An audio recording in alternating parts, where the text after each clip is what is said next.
बिस्मिल्लाहिर्रहमानिर्रहीम। अच्छा, आज हम लैब करेंगे, उसमें देखेंगे कि frequency domain analysis using FFT के फ्रीक्वेंसी डोमेन में एनालिसिस करना है हमने फास्ट फोरियर ट्रांसफॉर्म के ज़रिए से। सबसे पहले जो देखने वाली चीज़ है वो है हमारे पास हार्मोनिक्स। हार्मोनिक्स कहें कि जी harmonics are integral multiples of a signal. Consider the signal cos t plus a capital T इसका टाइम पीरियड है। Its harmonics will be cos 2t, cos 3t, cos 4t। के अगर हमारे पास एक cos t सिग्नल है तो इसके हार्मोनिक्स जो हैं वो इसके इंटीग्रल मल्टीपल्स जो हैं वो इसके हार्मोनिक्स बन जाएंगे cos 2t, cos 3t, 4t, 5t and so on. ये चीज़ हम सीरीज में भी पढ़ते हैं। Similar in the case with discrete time signal, अगर हमारे पास एक डिस्क्रीट टाइम सिग्नल है sine n plus b capital N, तो हार्मोनिक्स जो हैं वो sine n, sin 2n, sin 3n, sin 4n and so on. The fundamental harmonic is the first harmonic of a signal when a is equal to 0 और b is equal to 0। यानी कि जो first harmonic है उसे हम fundamental harmonic भी कहते हैं। और वो कब होगा कि कॉन्टिन्यूस के केस में a इज इक्वल टू 0 और डिस्क्रीट के केस में b इज इक्वल टू 0। यानी कि अगर हमारे पास cos t plus a t है तो cos t हमारे पास जो है ये फंडामेंटल हार्मोनिक होगा। इसी तरह sin n plus b n है तो sin n हमारे पास फंडामेंटल हार्मोनिक होगा। In the above example cos t and sin n are the fundamental harmonics. अच्छा, अब ये यहाँ पर क्या चीज़ प्लॉट हुई हुई है, ये हमारे पास एक सिग्नल है sin t जो कि ब्लू के अंदर शो हुआ है, ये हमारे पास बेसिक सिग्नल है। उसके बाद जो ग्रीन के अंदर है ये इसका सेकंड हार्मोनिक है sin 2t। उसके बाद जो रेड वाला है वो इसका थर्ड हार्मोनिक है sin 3t। जब इसके इनफाइनाइट हार्मोनिक्स हम ऐड करते हैं तो फिर हमारे पास एक एग्जैक्ट पूरा सिग्नल बन रहा होता है। अच्छा, अब हम इनको थोड़ा सा डिफ्रेंशिएट कर देते हैं ऑड एंड इवन हार्मोनिक्स के अंदर। Odd, even and odd harmonics. if the harmonics of a signal function has an odd coefficient it is called an odd harmonic। if the coefficient is even it's called an even harmonic। यानी कि अगर आपके पास coefficient जो है वो उसका odd है तो वो ऑड हार्मोनिक है, अगर उसका कोफिशिएंट इवन है तो वो इवन हार्मोनिक है। यानी कि अभी जो हमने पढ़ा है इसके अंदर हमारे पास sin 2t, sin 4t, sin 6t, sin 8t ये इवन हार्मोनिक्स आ जाएंगे और जो ऑड नंबर्स के साथ हैं वो हमारे पास ऑड हार्मोनिक्स आ जाएंगे। Even odd harmonics play an important role in signal construction. Different waveform can be obtained by adding one type of harmonic to another। अच्छा, अगर सिर्फ हार्मोनिक्स को देखें तो इन सिग्नल की कंस्ट्रक्शंस में इनका बड़ा रोल है। और कई दफ़ा हम किसी एक सिग्नल के डिफरेंट हार्मोनिक्स को ऐड करके एक नई टाइप का सिग्नल भी बना लेते हैं। So different waveforms can be obtained adding one type of harmonic to another. For example, adding infinite odd harmonic of sine and cosine wave generate a square wave। कि अगर आपके पास एक साइन सिग्नल है उसके सारे के सारे आप ऑड हार्मोनिक्स ऐड कर लेंगे। यानी कि किस तरह कर लें कि sin 3t, sin 5t, sin 7t, sin 9t, sin 11 सारे ऑड हार्मोनिक्स को ऐड कर लें तो जो चीज़ आपके पास जनरेट होगी वो स्क्वायर वेव आ जाएगी। तो इससे ये पता चलता है कि हमने सिर्फ एक टाइप के हार्मोनिक्स ऐड किए हैं तो नया टाइप ऑफ सिग्नल मिल गया हमें। Both the waves will have a 90 degree phase shift from each other। Practically it is not possible to add up all the infinite number of harmonics to obtain perfect square wave, but we can see as the number of harmonics is increased from 10 onwards we can obtain a decent enough square wave। अगर हमारे पास practically possible नहीं है कि हम जो है वो infinite harmonics को ऐड कर लें, तो अगर आप 10 से ज़्यादा मिनिमम 10 से ज़्यादा हार्मोनिक्स को ऐड कर लेते हैं तो तब भी आपको स्क्वायर वेव की जैसी शक्ल मिलना शुरू हो जाती है। ऑब्वियसली आप जितने ज़्यादा हार्मोनिक्स ऐड करेंगे उतनी अच्छी स्क्वायर वेव मिलेगी। For a square wave to be generated, as on figure from odd harmonics of sine function, we use the following expression। अब ये पहले अगर हम फिगर देखें तो 4 हार्मोनिक्स लेके हमने ये 4 ऑड हार्मोनिक्स हमने ऐड किए और जब उनका रिजल्ट देखा तो वो स्क्वायर वेव की तरह होना शुरू हो गया। अब जितने ज्यादा हार्मोनिक्स करेंगे उतनी अच्छी ये स्क्वायर वेव आनी स्टार्ट हो जाएगी। ऑड हार्मोनिक्स के लिए एक्सप्रेशन जो अगर हम यूज करना चाहें तो वो ये एक्सप्रेशन हम यूज कर सकते हैं कि साइन 2k-1। अब k 1 से लेकर इन्फिनिटी है, जब यहाँ पे k 1 होगा 2 - 1 1 आ जाएगा, जब यहाँ पर 2 होगा तो 2 × 2 4 4 - 1 3। हमेशा हमारे पास ऑड हार्मोनिक्स आएंगे इस एक्सप्रेशन को यूज करते हुए। तो ये एक्सप्रेशन आप इम्प्लीमेंट करके हार्मोनिक्स देख सकते हैं और उससे रिकंस्ट्रक्ट कर सकते हैं अपनी जो हम कह रहे हैं कि स्क्वायर वेव बन जाएगी। अच्छा, फोरियर सीरीज ये बेसिक थोड़ी सी थ्योरी है कि the representation of periodic signal with period T naught as a linear combination of harmonically related oscillating function sine cosine और complex exponential is called Fourier series. अब ये फोरियर सीरीज में आपने देखा होगा कि कॉम्प्लेक्स एक्सपोनेंशियल्स या फिर साइन और कोसाइंस बहुत सारे मिला के हर सिग्नल को रिप्रेजेंट कर रहे होते हैं या कोई सिग्नल्स बना रहे होते हैं। Generalized definition for continuous time domain are summarized below. Trigonometric Fourier series, अगर आपके पास जो फोरियर सीरीज है वो ट्रिग्नोमेट्रिकली अगर आप उसको देख लेंगे, मतलब दो तरीके हैं इसको विजुअलाइज करने के। एक्सपोनेंशियली भी देखी जा सकती है, ट्रिग्नोमेट्रिकली हैं दोनों बिल्कुल ही सेम, क्योंकि आपको पता है कि कॉम्प्लेक्स एक्सपोनेंशियल जो हैं वो साइन एंड कोसाइन की फॉर्म में रिप्रेजेंट किए जा सकते हैं बाय ऑलवेज आइडेंटिटी। तो ये हमारे पास क्या डेफिनेशन है कि कोई भी सिग्नल है एफ ऑफ टी को रिप्रेजेंट किया जा सकता है ए नॉट, ये वो डीसी ऑफसेट प्लस साइन और कोसाइंस का कॉम्बिनेशन। वेयर ए नॉट क्या चीज़ है, ए नॉट ये चीज़ है, ए एन क्या चीज़ है, ये इसके अंदर जो ए एन है वो ये है, और बी एन ये जो साइन के साथ बी एन है वो ये है, और ओमेगा नॉट हमें पता है 2 पाई डिवाइडेड बाय टी नॉट है, ओमेगा इक्वल 2 पाई एफ के फार्मूला से। ये जस्ट एक थ्योरेटिकल रिव्यू है इसका कि फोरियर सीरीज लिखी कैसे जाती है। Fourier series in this lab. In this lab, we will study Fourier series in following two perspectives. Number one, the discrete Fourier series coefficients of finite signal. The Fourier series coefficient of finite segment of time varying signals creating what is known as spectrogram. अब इस lab में हम क्या करेंगे, दो तरीके से इसको देखेंगे।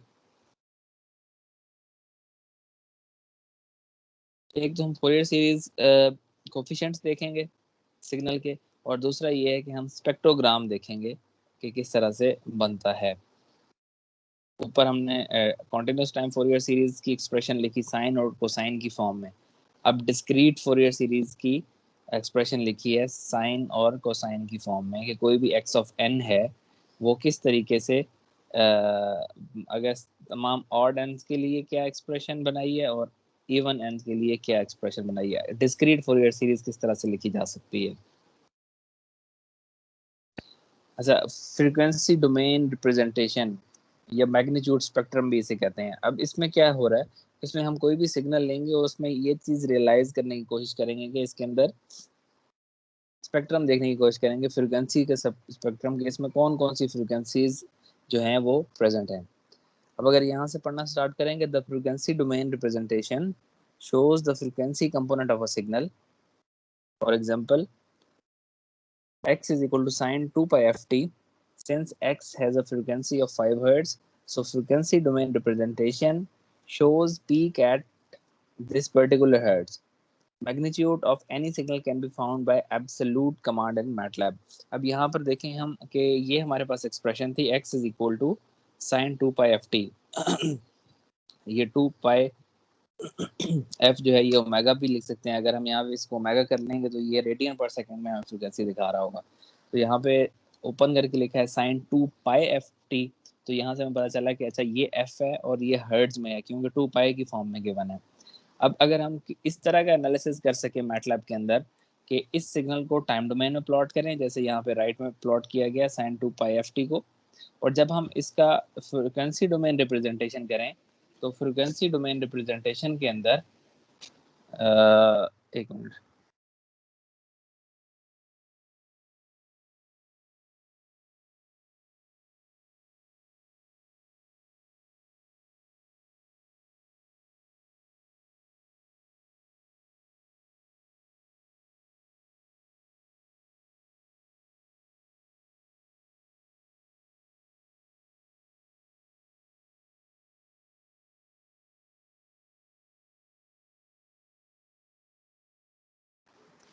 अच्छा, इसके अंदर अब हमने ये राइट साइड पे देखा कि टाइम डोमेन में जब हमने ये सिग्नल रियलाइज किया या इम्प्लीमेंट किया तो हमारे पास एक साइनोसाइडल सिग्नल आ रहा था।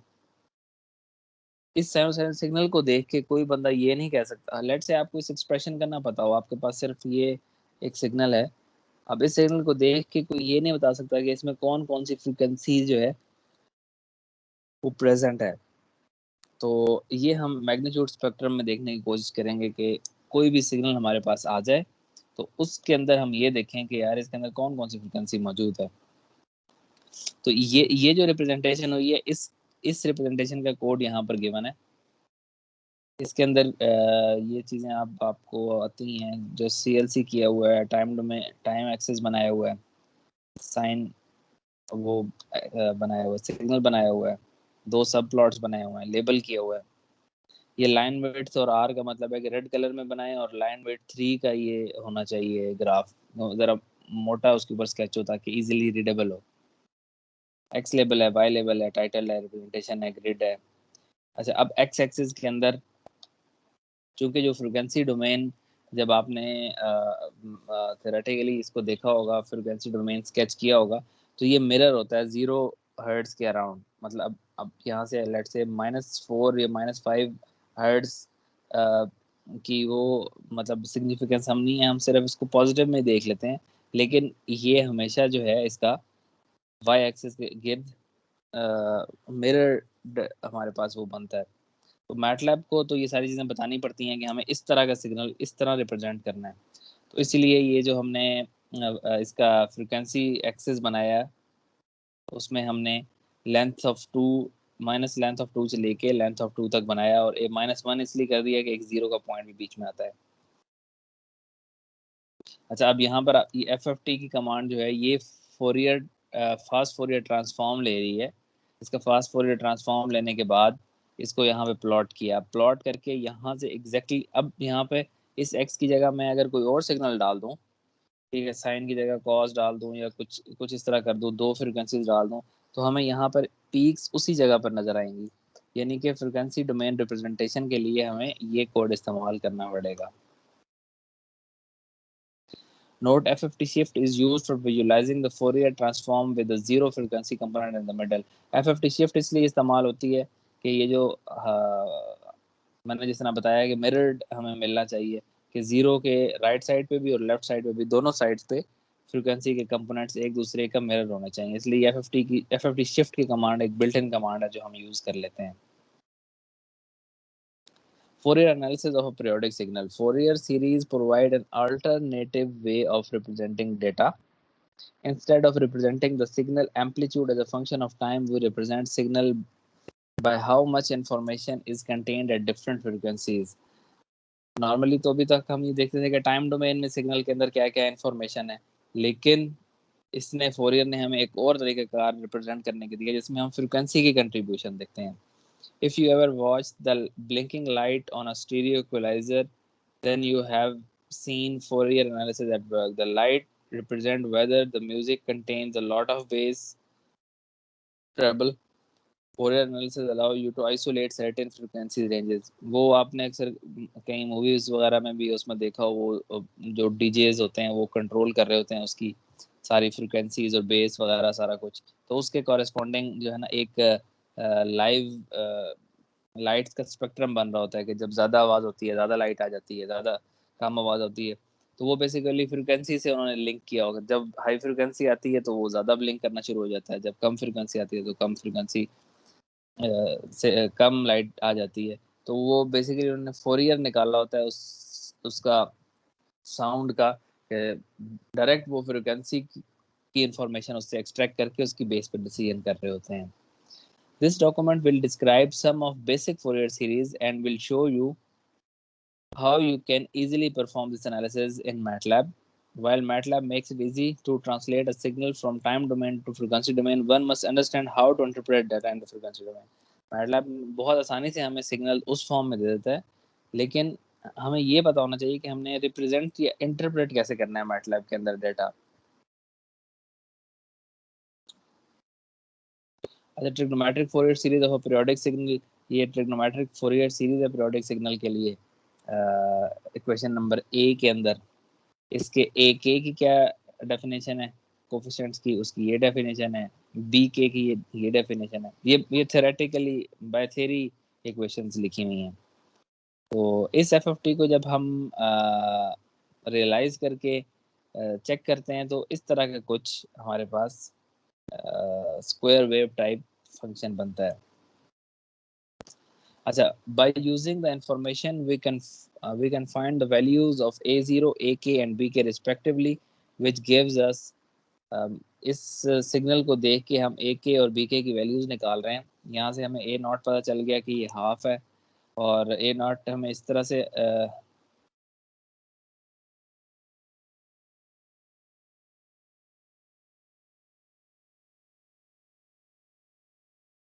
ये ए नॉट बेसिकली क्या है, ये डीसी कंपोनेंट है हमारे पास। तो इस डीसी कंपोनेंट में हम अब यहाँ से देखेंगे ये 0 से 1 तक जा रहा है, स्क्वायर वेव है, मतलब इसको एग्जैक्टली हाफ नीचे भी आना चाहिए। वहां से हमने ये ए नॉट पता किया, जो ए के है वो ए के का की डेफिनेशन देखी यहाँ से। इस डेफिनेशन के अंदर एफ ऑफ टी के अंदर हमने ये सिग्नल पुट कर दिया, और इसकी जो इंटीग्रेशन की लिमिट थी वो 0 से टी थी। अब आप इसको -1 से 1 कर दें या 0 से 2 कर दें, मतलब उस हिसाब से आप फिर इंटीग्रेशन करेंगे जिस तरह इंटीग्रेशन बाय पार्ट्स हैं। तो ये कुछ वैल्यूज हमने उससे निकाली बाय सब्स्टिट्यूटिंग द, ये थ्योरेटिकल काम है, ये प्रैक्टिकल नहीं, थ्योरेटिकली मैं आपको बता रहा हूँ। By substituting this values in equation A we get the following expression. ये सारा कुछ उसके अंदर डालने के बाद हमें जो एफ ऑफ टी सिग्नल मिलता है उसकी एक्सप्रेशन ये है। If we plot equation B with odd values of K, अगर इस b को हम सिर्फ ऑड वैल्यूज के लिए प्लॉट करें, we will get a square wave and this process is called Gibbs phenomena.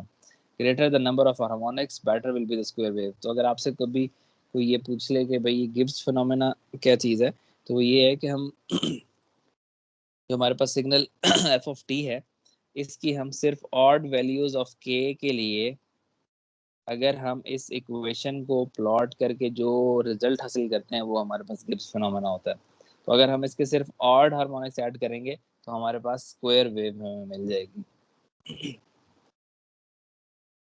अच्छा, इसमें टास्क छोटे छोटे दो टास्क हैं इसके अंदर। पहला टास्क ये है कि consider the following 3 continuous time periodic signal with t is equal to 1, that is omega is equal to 2 pi t, 2 pi divided by t है। Plot the signal in time domain, perform frequency domain analysis on zt using f of t command। आपके पास दो signal हैं, एक signal है x of t, एक signal है y of t। आप z of t क्या है, ये इन दोनों का प्रोडक्ट है। आपने इन दोनों के ऊपर इन दोनों को मल्टीप्लाई करके जस्ट फ्रिक्वेंसी रिस्पॉन्स देखना है, ये फ्रिक्वेंसी एनालिसिस करना है उस तरीके से जिस तरह से एक एग्जाम्पल का कोड ऊपर गिवन भी है। और ये थ्योरेटिकल क्वेश्चन है कि ये कमांड्स हैं, ये कमांड्स क्या करती हैं, इनको आपने आसानी से अपने तरीके में थोड़ा सा एक्सप्लेन करना है कि ये कमांड्स हमारे पास क्या करनी है।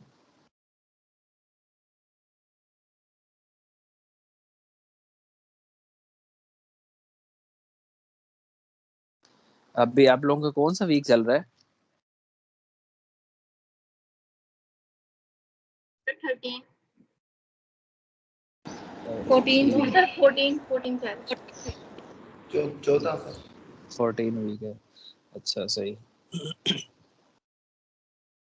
15 और 16 आप लोगों की आज ये 10th लैब थी, तो 3 लैब्स और करनी है, 11, 12 और 13। तो उस हिसाब से फिर वीक्स 2 रह गए, तो एक वीक आपको जो है वो किसी एक दिन कोई एक स्लॉट निकाल के घंटे डेढ़ की वो उसको फिर मेकअप कर लें, ताकि एक लैब हम पीछे चल रहे हैं, या अगर अभी कहते हैं तो एक लैब आज भी कर सकते हैं, या अगर कोई टोटल टाइम। 12 नहीं होती लैब्स? टोटल 12 लैब उसके अंदर होती हैं जिसके अंदर फिर आखिर में कम्प्लेक्स इंजीनियरिंग प्रॉब्लम भी दिया जाता है। तो हमारे सिग्नल्स के कोर्स में कोई कम्प्लेक्स इंजीनियरिंग प्रॉब्लम नहीं है, तो इस वजह से फिर हमें 13 लैब्स करनी पड़ती हैं। सर अगली छोटी छोटी सी है तो फिर अभी करवा दें। चलिए, लैब अगली इतनी बड़ी नहीं है, छोटी सी इसकी टास्क देख लेते हैं।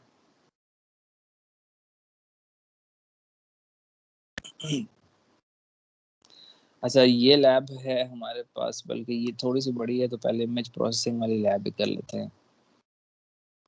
अच्छा, ये लैब है, अभी हम लैब 10 और लैब 13 कर रहे हैं, इसके बाद हमारी लैब 11 और लैब 12 रह जाएंगी, 2 लैब्स रह जाएंगी। इसके अंदर ये जस्ट आपको एक नई चीज़ सीखने को मिल रही है, वो ये है कि image processing and Simulink. MATLAB में इमेज प्रोसेसिंग किस तरह से यूज़ की जा सकती है। अच्छा, ये लैब जस्ट एक ओवरव्यू के तौर पे है, एक इमेज प्रोसेसिंग के लिए। अगर कल को इमेज प्रोसेसिंग का कोर्स जो लोग पढ़ना चाहेंगे या पढ़ेंगे, तो वो इसको फिर डीपली इससे आगे काम स्टार्ट करेंगे। इस लैब के ऑब्जेक्टिव्स क्या हैं? The objective of this lab is to understand MATLAB applications in various fields. For example, कुछ how to read an image in MATLAB, MATLAB में इमेज किस तरह से रीड करते हैं। How to show an image in MATLAB, image MATLAB में show किस तरह किया जाता है। How to write image in MATLAB, image write कैसे किया जाता है। ग्रे एंड बाइनरी इमेज कैसे जनरेट किए जाते हैं। मिरर इमेज कैसे किए जाते हैं। फ्लिप्ड इमेज कैसे जनरेट किया जाता है। और सिमुलिंक क्या चीज़ है। ये इसके ऑब्जेक्टिव हैं। जस्ट हमने देखना है कि कैसे होता है, इसके अंदर कुछ ऐसा करने का कोई इतना बड़ा वो अमल दखल नहीं है। तो थ्योरी इसकी क्या है कि जी, reading and writing image data. सबसे पहले एक आई एम रीड की कमांड है। I M read function is use to read image in image file. अगर आपके पास एक इमेज फाइल पड़ी है आपके हार्ड डिस्क में सेव है, तो आई एम रीड की जो कमांड है उससे आप वो रीड कर सकते हैं। I am rights the image file in specific folder. अगर आपने कोई इमेज आपके पास आ गया, आपने उसको राइट करना है, ये सेव करना है कहीं अपने अपने हार्ड डिस्क में, आई एम राइट की कमांड जो है वो आप उसको अपने हार्ड डिस्क में सेव कर सकते हैं मैटलैब के जरिए। अपने कोड के अंदर कहीं भी अगर आप सेव करवाना चाहते हैं, तो आप आई एम राइट की तरह सेव करवा सकते हैं। और उसके बाद आई एम शो, ये आई एम से मुराद इमेज है। Image show displays the image in MATLAB. अगर आपके पास इमेज है, आप आई एम शो करते हैं, इमेज शो करते हैं, तो वो मैटलैब में वो इमेज शो हो जाएगा, जस्ट लाइक जिस तरह प्लॉट्स वगैरह शो होते हैं। तो फॉर एग्जांपल, अब आपने ये खुद जब ट्राई करेंगे ना, उसमें आपने क्या करना है, आप जिस फोल्डर में हैं उस टाइम पे उसके अंदर आपने एक इमेज रख देना है। अब ये टिफ फॉर्मेट के अंदर इमेज है। आपने a is equal to I am read apostrophes p out dot tif. ये है p out is image name with tif as its format. तो ये ए के अंदर ये वाला इमेज रीड हो जाएगा। अब ए के अंदर ये किस तरह सेव होगा, ये मैट्रिसेस की फॉर्म में सेव होगा। b is equal to R G B to gray. अब ये जो ए इमेज आपने सेव किया, ये इसको आर जी बी की फॉर्म से इसको ग्रे स्केल में ले जाएगा, तो ये बी जो है ये ग्रे हो जाएगा। अब imwrite b comma apostrophe b dot JPG, ये क्या करेगा कि ये जो अब आपने ग्रे स्केल में कन्वर्ट कर लिया, इसको बी डॉट जेपीजी के नाम से और फॉर्मेट से इस बी को राइट कर देगा उसी डायरेक्टरी में जहाँ पे आप काम कर रहे होंगे। आई एम शो जो है ये आपको डिस्प्ले कर देगा, इमेज शो आपको डिस्प्ले कर देगा। अच्छा, उसके बाद है how to get number of rows and columns of an image. अब हम मैंने आपको बताया कि इमेजेस जो है वो भी मैट्रिसेस की फॉर्म में सेव होंगे। तो हमारे पास एक फंक्शन है size, gives the rows and columns dimensions of an image. ये शायद आपने पहले भी कहीं इस्तेमाल किया हो, साइज। तो अगर हमारे पास एक इमेज है ए के अंदर सेव है, जो हमने ऊपर किया सबसे पहले, तो अगर इसको इस तरीके से लिखेंगे कि R comma C comma R G B is equal to size of A, तो ये अब आपको minimum of a find the pixel minimum pixel value in the image। तो ये आपको इस इमेज की डायमेंशन, रोज, कॉलम्स, ये आपको रो, कॉलम और आरजीबी, उस आरजीबी इमेज का रो और कॉलम आपको रिटर्न कर देगा। अब इसके अंदर टास्क क्या है? टास्क ये है कि write the codes and paste the result of each task. Task number 1 है जी, write a MATLAB code that reads a coloured image. एक कोड ऐसा लिखना है कि जो कि एक कलर्ड इमेज को रीड करे। दूसरा, convert it into gray scale image using RGB to gray. RGB to gray की कमांड इस्तेमाल करते हुए कन्वर्ट कर ले। Generates the flipped image of original image using flipped built in command. अब फ्लिप्ड जो है ये बिल्ट इन कमांड है, इसको इस्तेमाल करते हुए जो भी इमेज इसको देते हैं ये उसको फ्लिप करके रिटर्न कर देते हैं। Your result should look like the picture below. चलें वो आगे देखते हैं। Crop a part of image using I am crop, यानी कि इमेज क्रॉप की एक बिल्ट इन कमांड है, उससे आप इमेज क्रॉप कर सकते हैं। Convert gray image to binary using built in command image to BW। Gray image जो है उसको अपने बाइनरी में कन्वर्ट करना है और ये बिल्ट इन कमांड है। जस्ट उसी तरीके से जिस तरह ऊपर हमने RGB टू ग्रे किया है, इसको IM टू PW कर देंगे। Rotate the image using built in command IM rotate. अच्छा, अब ये जो है ये लेट से आपने एक पिक्चर रीड की, उसको ग्रे स्केल में कन्वर्ट कर दिया और ग्रे स्केल इसको रोटेट कर देगा। जस्ट एक एक लाइन के अंदर आपका ये काम हो रहा होगा। यहाँ पे अगर आपका जो कोड लिख रहे हैं उसकी थोड़ी सी एक्सप्लेनेशन भी दे देंगे, ये जो कोड लिखा है उसी के आगे कमेंट के अंदर एक्सप्लेनेशन दे दें, दोनों अनफ हैं। ये अब use the function like zeros and ones and create a check pattern। अब चेक पैटर्न आपने इस तरीके से क्रिएट करना है कि दो चीज़ें कर लें। एक, अगर अगर यहाँ पे आप देखेंगे कई लोग वो जो एक टिक क्रॉस वाली गेम होती है वो उस हिसाब से भी वो पैटर्न भी जनरेट कर सकते हैं। और ये भी इमेज आएगा तो समझ आ जाएगी चेक पैटर्न क्या चीज़ है। ये है चेक पैटर्न के मतलब जिस तरह एडजेसेंट जो है अगर एक जीरो है उसके एडजेसेंट हर साइड पे 1 होना चाहिए। और ये चेक पैटर्न है। इसमें आप क्या करेंगे, एक रो जनरेट कर लेंगे 10 10 10 के, दूसरी रो जो जनरेट करेंगे वो 0 1 से शुरू हो जाएगी, 0 1 0 0। फिर उसके बाद तीसरी रो और पहली रो आइडेंटिकल होंगे। ये आपके पास चेक पैटर्न है जीरोज और वंस की कमांड से। अच्छा जी, उसके बाद है draw below model in Simulink and display the spectrum analyzer output। Set the spectrum analyzer block in order to get the correct output। इसको देखने के लिए हमें MATLAB ओपन करना पड़ेगा क्योंकि शायद Simulink पहले।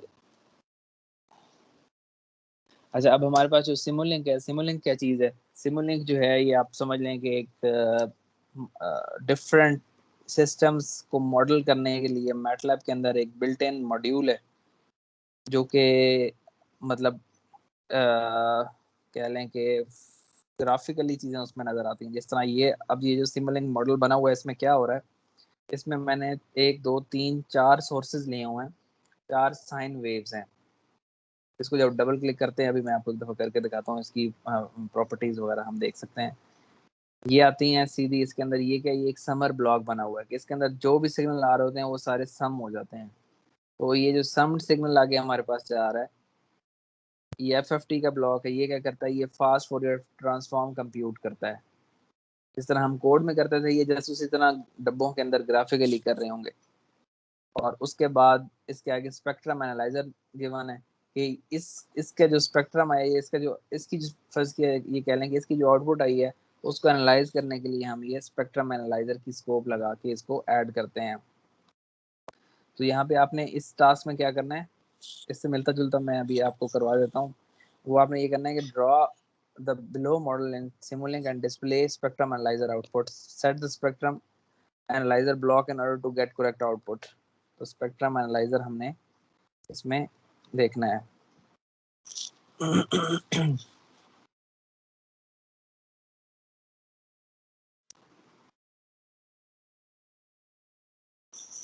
ये जो ऊपर एग्जाम्पल के अंदर कोड गिवन है बिल्कुल इसी तरीके से ही आपने ये कोड जो है ये नीचे वाला लिखना है टास्क नंबर 1 के अंदर।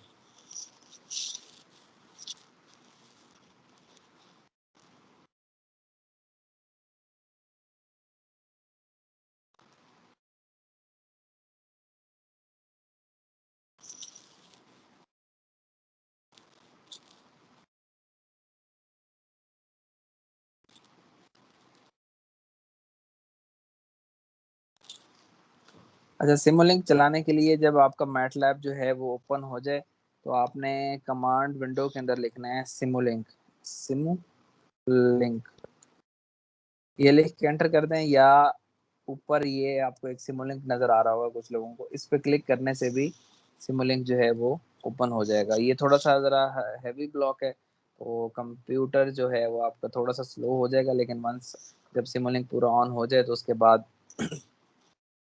ये जो ब्लॉक है ये वापस हो जाता है अपनी जगह पर, मतलब।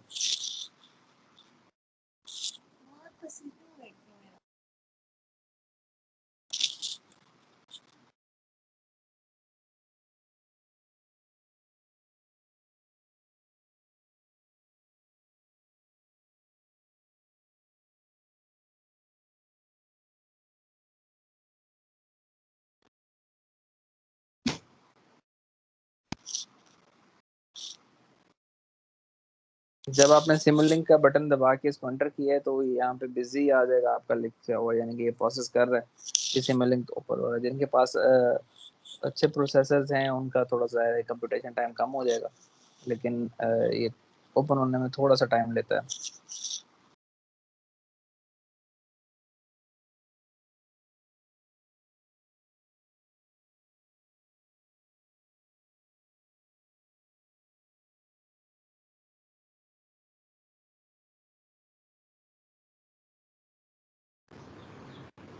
सर ये टिफ कौन सा फॉर्मेट होता है? हमारे पास तो जेपीजी और पीएनजी इस तरह के होते हैं। ये भी इमेज को रिप्रेजेंट करने के लिए एक फॉर्मेट है। जिस तरह डिफरेंट आपके पास वीडियोस जो हैं वो MP4 में आ जाती हैं, कोई जो है वो क्या नाम है MKV में आ जाती हैं। इसको इमेज को रिप्रेजेंट करने का एक फॉर्मेट है TIFF। अब वो उसकी लॉजिक क्या है कि वो किस तरह, बेसिकली ये सारे फॉर्मेट्स हैं ये डाटा को कंप्रेस करके रिप्रेजेंट करने के तरीके कार होते हैं सारे। तो अब OTIF के अंदर क्या एल्गोरिदम इस्तेमाल होता है इमेज को कंप्रेस करके रिप्रेजेंट करने का, उसका मुझे आइडिया नहीं है।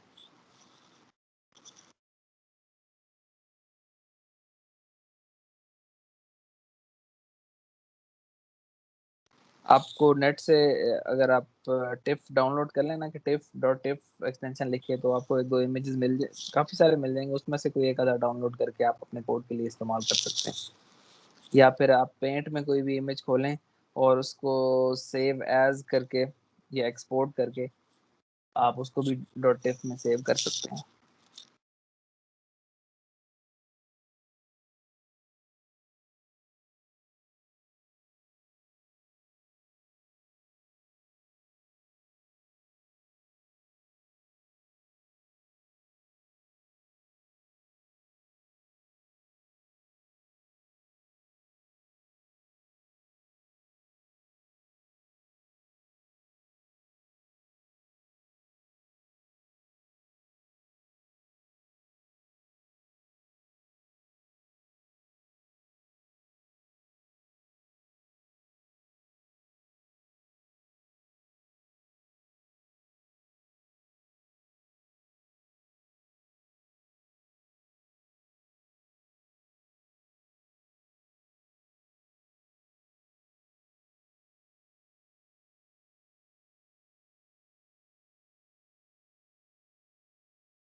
अच्छा, इसके अंदर ये सिमुलिंक का जो है मेन पेज ओपन हो जाता है। इसके अंदर अगर लाइब्रेरी से कुछ उठाना है या कोई प्रोजेक्ट बनाना है, उस हिसाब से अभी हमारे पास सिर्फ हमने ब्लैंक मॉडल चाहिए हमें, तो ब्लैंक मॉडल पे क्लिक करेंगे। ये जिस तरह आप वर्ड के अंदर एक नई फाइल बनाते हैं तो वो पूछता है कि जी ब्लैंक डॉक्यूमेंट या कोई इसकी लाइब्रेरी से डॉक्यूमेंट उठाना है या टेम्पलेट उठाना है। काफ़ी सारे टेम्पलेट्स भी आपको इसमें मिल जाते हैं।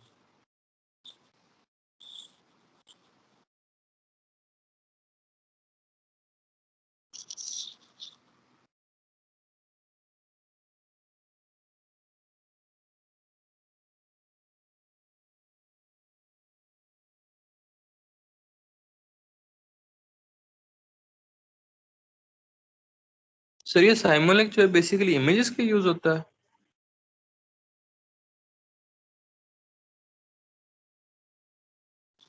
नहीं, इमेजेस के लिए यूज़ नहीं होता। ये बेसिकली सिस्टम को मॉडल करने के लिए यूज़ होता है कि आपके पास बड़ा सिस्टम है कोई, उस सिस्टम को आप ग्राफिकली या क्या कहते हैं कि मॉडल बेस्ड उसको कोई सिस्टम बनाना चाहें तो उसके लिए यूज होता है। मैं आपको इसको एक्सप्लेन करता हूँ एक दो मॉडल्स दिखा के आपको।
सर आपकी आवाज नहीं आ रही।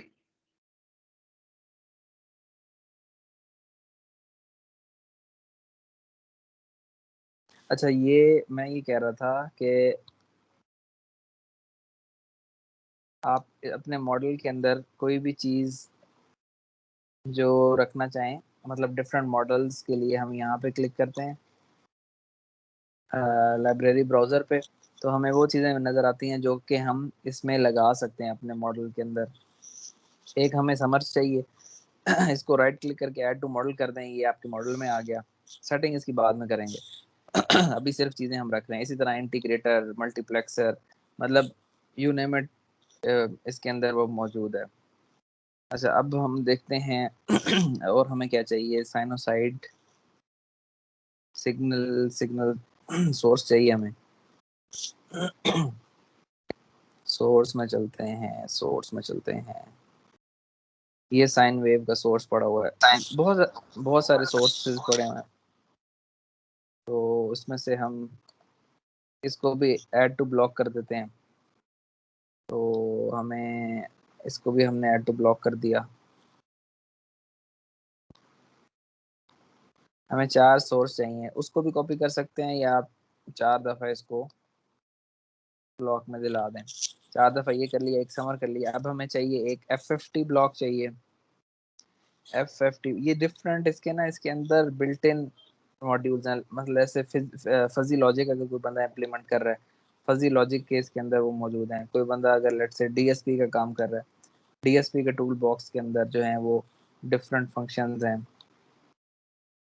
कोई जो है वो रियल टाइम में कोई डाटा, मतलब जिस किस्म का आपकी फील्ड है, कोई एरो ऑडियो सिस्टम है, ऑडियो के अंदर आप इसको कर सकते हैं। एरो के अंदर कमेंट, मतलब जिस फील्ड के लिए आप काम कर रहे हैं, लेट से कंट्रोल सिस्टम में है, तो पैरामीटर एस्टिमेशन और उसके इसके अंदर मौजूद हैं ब्लॉक्स।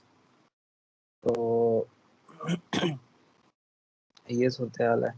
अच्छा, अगर नहीं आपको मिला, आप यहाँ पे सर्च कर सकते हैं। लेट से हम कहते हैं जी हमें F50 का ब्लॉक चाहिए, सेंटर करेंगे तो ये F50 के सारे ब्लॉक्स हमें दिखा देगा कि जो डिफरेंट मॉड्यूल्स में पड़े हुए हैं। अभी हमें सिंपल जस्ट एक बेसिक F50 का ब्लॉक चाहिए, इसको हमने ऐड कर दिया मॉडल के ऊपर। और हमें क्या चाहिए यहाँ से देखते हैं, हमें और चाहिए स्पेक्ट्रम एनालाइजर चाहिए हमें। तो इधर लिखते हैं स्पेक्ट्रम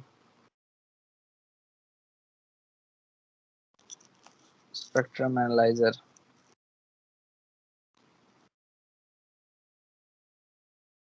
तो ये स्पेक्ट्रम एनालाइजर बेसिक वाला उठा लेते हैं। अभी हमारे पास तकरीबन जितनी चीज़ें हमें चाहिए थी वो हमारे पास पूरी हो गई हैं। ये थोड़ा हैंग हो रहा है मेरा सिस्टम, इस वजह से मैं इसको स्लो मूव कर रहा हूँ थोड़ा सा।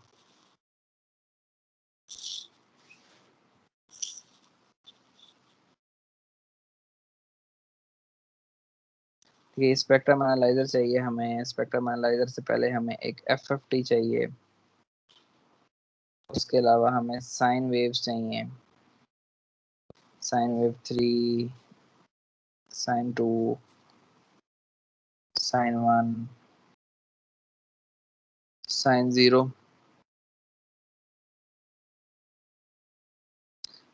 अच्छा, ये तो बहुत सारी आ गई हैं। चार बेसिकली हमें चाहिए इसके लिए। तो उसके अंदर अब हम ये जो एक्स्ट्रा हैं ये डिलीट कर देते हैं।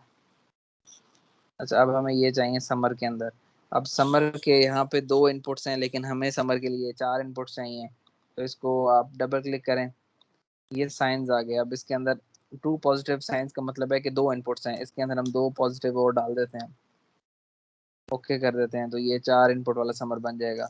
अगर आपने इसके अंदर कोई एक नेगेटिव बनाना है, तो आप लेट से मैं चाहता हूँ कि तीसरी इनपुट जो है वो समर ना हो, वो माइनस करे, इसको माइनस कर दें। तो तीसरी इनपुट यहाँ पे ये माइनस वाली आ जाएगी। मतलब आपने तीसरे वाला सिग्नल इसमें से माइनस करवाना है। तो फिलहाल इसको प्लस ही रखते हैं क्योंकि हमें रिक्वायरमेंट प्लस की है। ये प्लस हो गया। इसके बाद हमें जो है वो F50 में जाना है, और F50 के बाद हमें स्पेक्ट्रम एनालाइजर में जाना है, और तो कुछ नहीं रह गया। ठीक है, अब इनकी वो कर देते हैं कनेक्शंस। तो ये कनेक्शन आप जस्ट इस तरह मल्टी सिम वगैरह में या सर्किट में आप कनेक्शंस करते हैं, उस तरह बेसिक कनेक्शंस हैं। और ये इधर आ जाएगा, ये आउटपुट इसकी F50 में चली जाएगी, ये इसकी एक इधर चली जाएगी, और एक ये दोनों आपस में जुड़ जाएंगे। ये स्पेक्ट्रम एनालाइजर इस तरह का है, इसकी दोनों चैनल पे इनपुट दे दिए। अच्छा, अब देखें पहला साइन वेव हमें क्या दे रहा है जी। पहली साइन वेव हमें एम्पलीट्यूड 1 है इसका। फ्रिक्वेंसी हम इसकी रख देते हैं, फ्रिक्वेंसी इसकी फर्स्ट किया रखती है हमने 1 ही चला रख देते हैं, इसकी 1 रख देते हैं। इसकी फ्रिक्वेंसी रख देते हैं 5, इसकी रख देते हैं 10, और इसकी रख देते हैं 20। मतलब इसका एम्पलीट्यूड, फ्रिक्वेंसी, इसका फेज, मतलब आप सारा कुछ चेंज कर सकते हैं इसका। जिस तरह आप कोडिंग में करते हैं वही काम एग्जैक्टली अब आप जस्ट ग्राफिकली कर रहे होंगे। तो F50 हो गया ये हमारे पास। ठीक है, अब इसको सेव करना होगा पहले, रन करने से पहले इसको सेव करें। इसको सेव कर लिया। अच्छा, इसका जितना भी डाटा है ये आपके पास कोई मैटलैब का कोड लिखा हुआ है, आप उसमें फेंक भी सकते हैं। उसके अंदर आप कोई कंप्यूटेशन कर रहे हैं, उसकी बेस पे आप वहां से इसको वापस भी उठा सकते हैं। तो ये इसकी जो है ना फायदा ये है कि हम इस तरह भी इसको कर सकते हैं। अनटाइटल्ड हम इसे कह देते हैं test Simulink, test sim block के नाम से इसको मैं सेव कर दिया।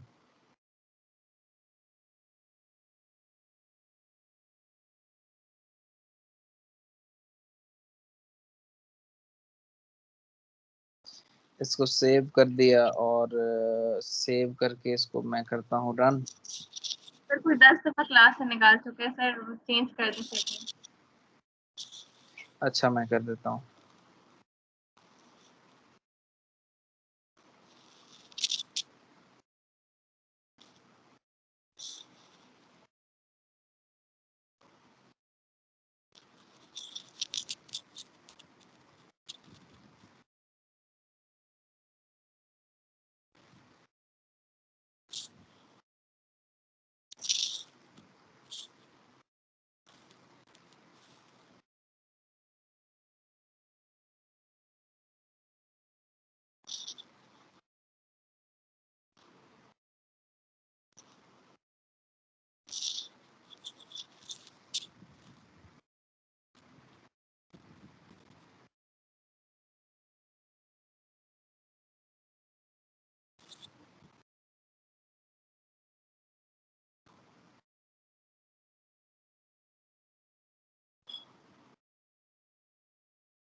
अच्छा सही, तो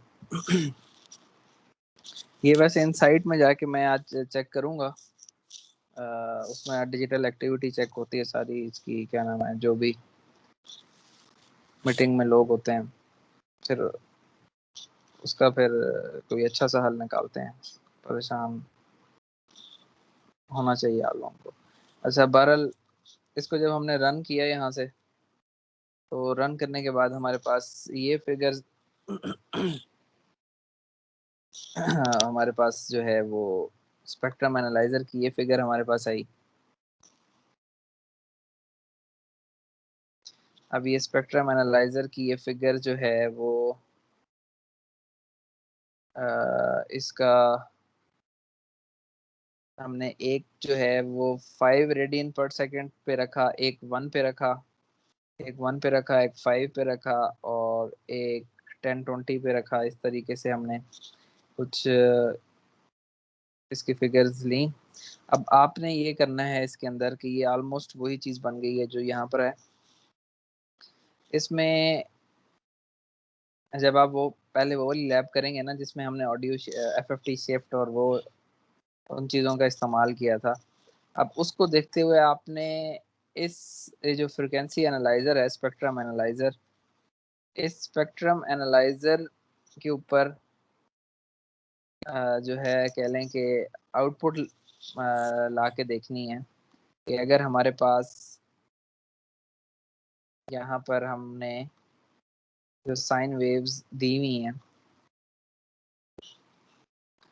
इन साइन वेव्स पे अगर हम एक फ्रिक्वेंसी दे रहे हैं रेडियन पर सेकंड में और स्पेक्ट्रम एनालाइजर पे हम उसको एनालाइज कर रहे हैं, तो आपने ये देखना है कि क्या वो फ्रिक्वेंसीज इस स्पेक्ट्रम एनालाइजर पे जो एनालाइज हो रही हैं, क्या वो विजिबिलिटी है उनकी। विजिबिलिटी से मुराद ये है कि क्या हमें पता चल रहा है कि अच्छा हमने वहाँ पे 10 रेडियन पर सेकंड के ऊपर कुछ दिया, उसके कॉरेस्पॉन्डिंग हमें ट्रांसफर फंक्शन में यहाँ पर क्या मिल रहा है। दूसरा एक काम और करते हैं यहाँ पे, लेट से ये मैंने इसको दी हुई है 50 हर्ट्ज, इसको मैं कहता हूँ इसका एम्पलीट्यूड रखते हैं 0.7 और जो 5 वाली है इसका 1 ही रख देते हैं, जो 10 वाली है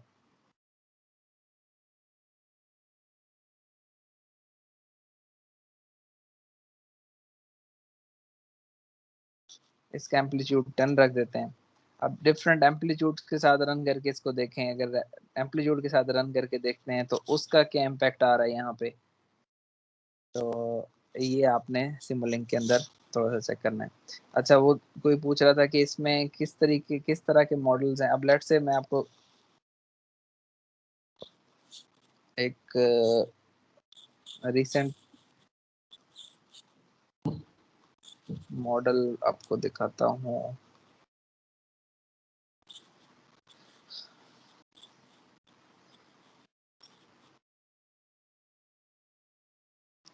अब ये एक मॉडल है, ये क्या कर रहा है, ये बेसिकली एक बैटरी मैनेजमेंट कर रहा है।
अब ये एक मॉडल है, ये मल्टी सिम कह रहा हूँ, सिमुलिंक पर मॉडल बना हुआ है।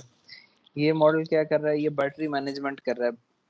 ये 3 बैटरीज लगी हुई हैं, उसके अंदर एक्टिव चार्ज बैटरी मैनेजमेंट का एक होता है सिस्टम, ये वो आगे चल के आप पढ़ेंगे। तो मैं जस्ट ये दिखाना चाह रहा हूँ कि ये पूरे सिस्टम को आप सिमुलिंक के ऊपर कह लें कि सिमुलेट कर सकते हैं मॉडल बेस्ड के थ्रू। कि अब ये 3 सेल्स हैं, एक के अंदर टेम्परेचर इफेक्ट है, एक का नहीं है, इसमें से वोल्टेजेस कैलकुलेट हो रहे हैं, वो वोल्टेजेस जो हैं उन वोल्टेजेस की बेस पे यहाँ पर मैंने एक मैटलैब का कोड लिखा हुआ है। ये मैटलैब का कोड जो है उसकी बेस पे कुछ डिसीजन करवा के आउटपुट्स दे रहा है। ये आउटपुट इसकी इनपुट्स बन रही हैं। ये इसकी इनपुट की बेस पे हम मतलब ओवरऑल पूरा सिस्टम हम रन कर रहे होते हैं। तो ये सिमुलिंक जो है ना, ये सिर्फ इमेजेस से रिलेटेड नहीं है। ये बहुत वास्ट है। इसमें आप डिफरेंट फील्ड्स के आप अपने मॉडल्स जो हैं वो बना सकते हैं।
सर ये 4 जून का फॉर्म क्रिएट किया आपने?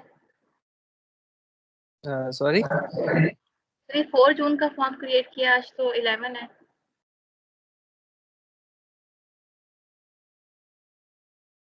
ओके, मैं दे देता हूँ।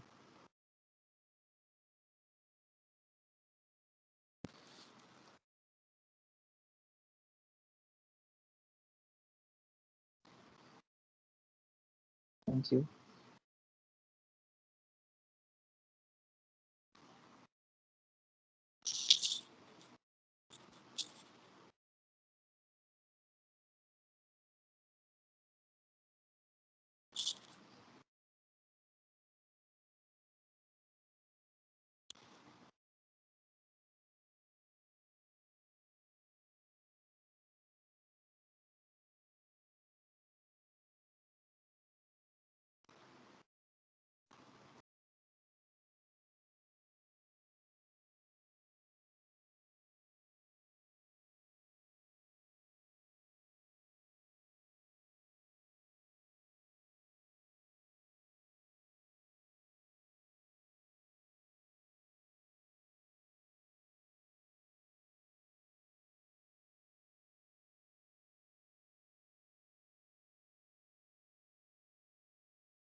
ठीक है, ये अटेंडेंस पोस्ट हो गई है, ये अटेंडेंस लगा दें। और दूसरा ये है कि 2 लैब्स अब रह गई हैं, मेरे ख्याल है 2 ही वीक्स हैं। अगर नेक्स्ट वीक में दोनों हो गई तो 2 कर लेंगे, वरना एक एक कर लेंगे।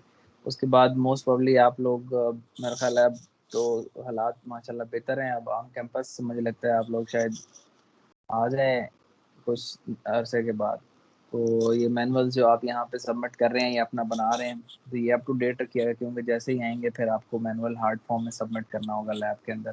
तो बजाय इसके कि उस टाइम पे लास्ट टाइम पे हैसल क्रिएट हो, आप साथ साथ ही लैब्स के मैनुअल्स बना लें और ये प्रिंट करके बाइंड फॉर्म में फिर आप अपने पास रखते जाएं, या एंड में इकट्ठे बाइंड करवा लीजिएगा जैसे आपको आसानी हो।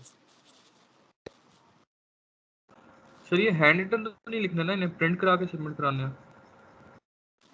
हाँ जी, प्रिंट करा के सबमिट करना है। अगर जहाँ पे कहीं छोटे छोटे क्वेश्चन हैं, अगर वहाँ हाथ से लिखना चाहें तो लिख सकते हैं उसी पेपर के ऊपर ही।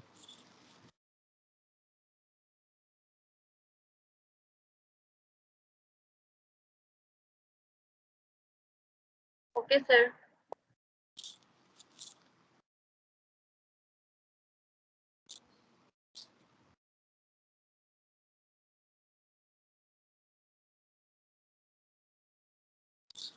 ठीक है।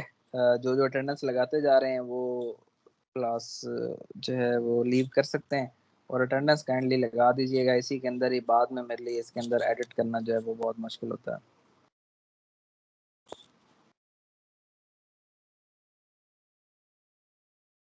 जो लीव करना चाहते हैं वो अटेंडेंस अगर लगा लिए तो लीव कर सकते हैं।